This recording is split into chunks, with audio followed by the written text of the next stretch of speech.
नहमदुहु व नसल्लिमु अला रसूलिहिल करीम अम्मा बाद फ़अऊज़ु बिल्लाहि मिनश शैतानिर रजीम बिस्मिल्लाहिर रहमानिर रहीम।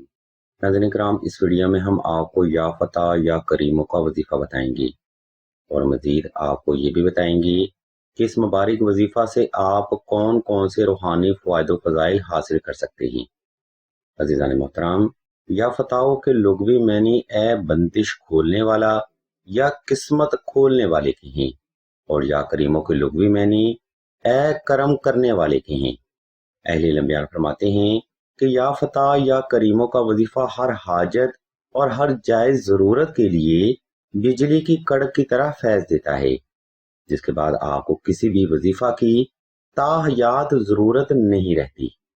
अज़ीज़ान मोहतरम, ये वजीफ़ा ख़ास तौर पर हर तरह की बंदिश की काट के लिए भी बेहद मुजरब रूहानी अमल माना जाता है। इस वजीफ़ा से आप रिश्ता की बंदिश, नसीब की बंदिश, औलाद की बंदिश और रिज़्क़ की बंदिश जैसे मसाइल से निजात पा सकते हैं। नाज़रीन मोहतरम, जैसा कि आप सभी जानते हैं कि हर वजीफ़ा का एक ख़ास तरीका भी ज़रूर होता है, जिस पर अमल करते हुए ही आप किसी भी वजीफ़ा से हतमी फैज़ हासिल कर सकते हैं। इसलिए आपने भी ये वजीफ़ा 2 रकात सलातुल हाजत नफल और हस्बे तफीक सदका से ही शुरू करना है। इसके बाद आपने जाए नमाज पर आलती पालती की हालत में बैठ जाना है और इसम अल्लाह को तसव्वुर करते हुए आंखें बंद कर लेनी है। जब आप हालत सुकून में आ जाएं, तब आपने इसम या करीमों और इसम या फता की तलावत शुरू करनी है।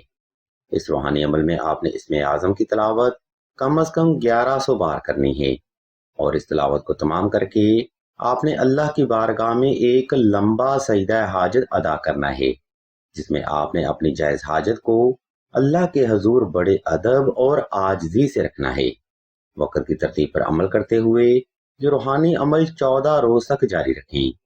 इंशाल्लाह सख्त से सख्त बंदिश भी अल्लाह के हुक्म से ख़त्म हो जाएगी।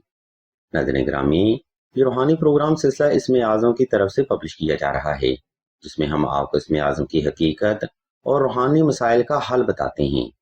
इसलिए अगर आप कोई सवाल करना चाहते हो या कोई रूहानी मसला डिस्कस करना चाहते हो, तो आप सईदा ज़हरा के नंबर पर व्हाट्सएप करके मज़ीद रहनुमाई भी हासिल कर सकते हैं। हम भी अल्लाह के हुज़ूर दुआ करते हैं कि तमाम मुसलमानों को अपने हिफ्ज़ ईमान में रखें और तमाम मुसलमानों की तमाम नेक और जायज़ हजात को सदका मोहम्मद वाले मोहम्मद की निस्बत से जल्द पूरा फरमाएं। आमीन सुम्मा आमीन या रब्बुल आलमीन।